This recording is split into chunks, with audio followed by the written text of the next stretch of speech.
민주당이 위헌 논란으로 한동안 주춤했던 내란 전담 재판부 설치를 재추진하는데 내년 1월 18일이 윤 전 대통령이 1심 구속기한 만료일로 이러다 다시 석방하는 거 아니냐 우려의 재시동을 건 것 같습니다. 내란 전담 재판부 재추진, 윤 의원님 어떻게 보세요? 예, 일단 지금 이 모든 원인이 이제 사법개혁을 좀 무리하게 추진한다, 뭐 이런 논란은 좀 있는 것 같습니다. 예. 뭐 위원회에 대한 논란도 있었고 그래서 좀 주춤했었죠. 근데 이게 다시 올라오는 수면 위로 올라오게 된 이유가 바로 이러다가 윤석열 다시 예전에 한번 그 트라우마가 있지 않습니까? 예.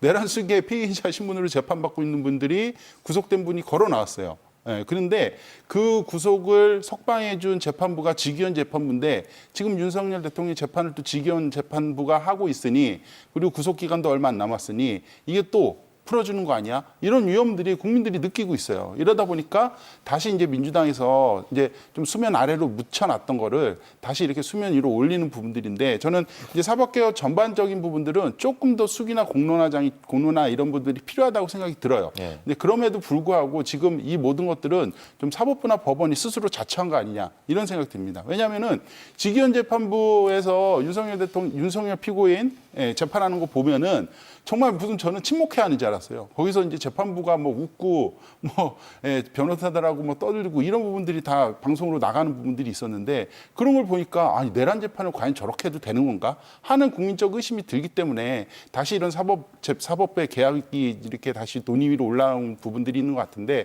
사법개혁 논의는 좀 별개로 치더라도 정말 재판부에서 신중하게 이 내란 재판에 대해서는 속도를 좀 냈으면 좋겠습니다. 예. 네. 이게 그 윤석열 대통령이 다시 석방이 될 것 같다는 우려의 제시동이 있다고 말씀하셨는데 이걸 우려라는 시각으로 보시면 안 되고요. 법률적 상식이라는 시각으로 봐야 됩니다. 지금 대한민국 국민들이 너무나 재판이 많이 진행되고 있기 때문에 구속된 상태에서 사람을 6개월 동안 재판을 못하는구나라는 거는 다 상식으로 알고 있어요. 대장동 김만배가 그래서 나왔었고요. 또 민주당의 송영길 전 대표가 지금 나와 있습니다. 이게 6개월 동안 구속을 못 해놓는 건데 그러니까 윤석열 대통령 같은 경우 똑같죠. 똑같이 내란 전담 재판부를 설치한다 하더라도 그 6개월 불구속 원칙은 그거는 안 바뀌는 거예요. 어떠한 판사가 와도 풀어줘야 되는 경우가 생기는 겁니다. 다만 박근혜 대통령 때는 어떻게 했냐면 그때 검찰이 6개월이 거의 다 가니까 다른 죄를 붙여요. K스포츠를 붙였다가 또 6개월 다 되니까 다시 또 다른 걸 붙였다가 그래서 2년 정도를 추가 기소를 별건 기소를 해서 가둬뒀는데 지금 이건 특검이잖아요. 특검은 그 기한이 정해져 있기 때문에 추가로 못 붙이지 않을까 저는 이렇게 생각이 되고요. 내란 전담 재판부를 만드는 게 결국 직위원 판사가 재판 못하게 하겠다라는 건데 민주당이 지금 한 방식이 다 이런 방식입니다. 사법개혁한다 그래서 법원 행정처 없애겠다. 인사권 우리가 갖고 오겠다. 언론개혁한다 그러면서 방통위 없앴잖아요. 방미통이라고 만들어놨는데 결국 위원들 지금 아직 한 명도 임명 못하고 있고 검찰 개혁한다 그래서 검찰 없앴잖아요. 그러니까 뭔가 본인들 입맛대로 안 들어가면 개혁이라는 게 다 본인들이 인사권을 갖고 가겠다는 거예요.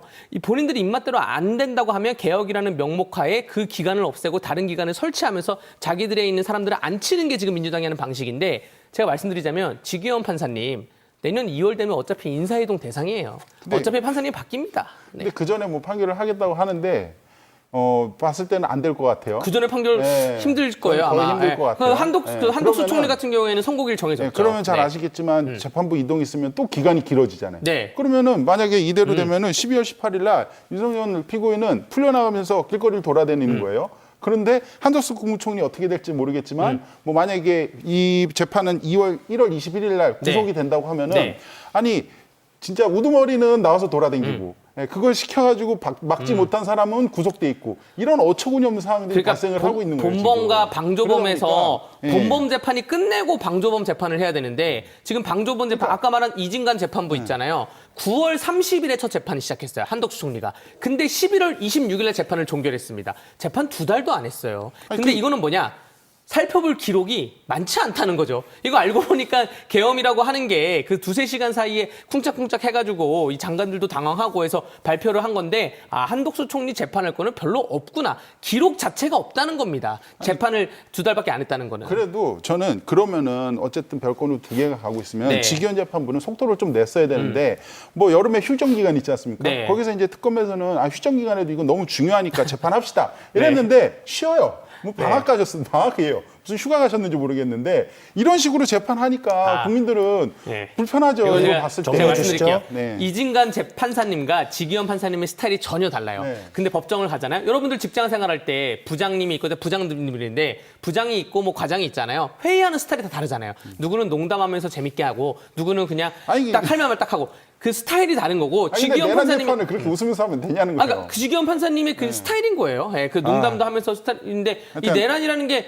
여러분들 그 12월 3일 계엄으로 인해서 본인 스스로가 정말 신체적, 재산적 어떠한 피해를 당했나 곰곰이 생각해봐야 되는 문제고요. 내란이 국헌문란의 목적이 있는지 지금 거기에 내란을 청산하자고 재판하는 게 아닙니다. 내란이 있었는지 없었는지에 대해서 살펴보자. 국헌문란의 목적이 있었느냐 살펴보는 게 이번 재판의 본질입니다. 이건 국민적인 상식에는 직위원 재판부는 너무 맞지 않는 것 같아요. 네. 예.